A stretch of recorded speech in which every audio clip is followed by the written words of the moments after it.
In 2007, the New Zealand Parliament passed a law making criminals of parents who smack their children. This was despite polls showing over 80% opposition to this measure.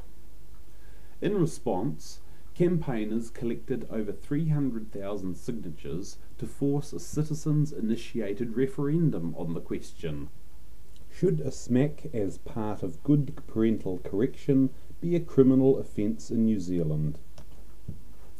The then Labour government, not wanting this to become an election issue, refused to allow the referendum to happen in conjunction with the 2008 general election, and so now must happen in 2009 as a standalone referendum.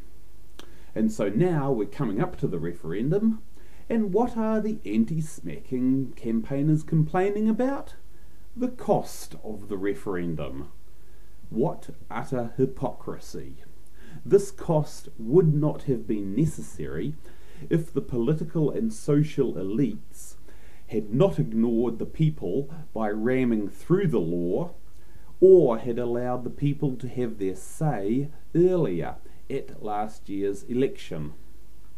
Speaking of cost, I note that several NGOs who have been large recipients of taxpayer funding are now providing resources to the Yes campaign. Resources which make the usual attempt to equate smacking with assault, violence and abuse. And now both the Labour and National Party leaders are saying they may not vote because they find the question confusing.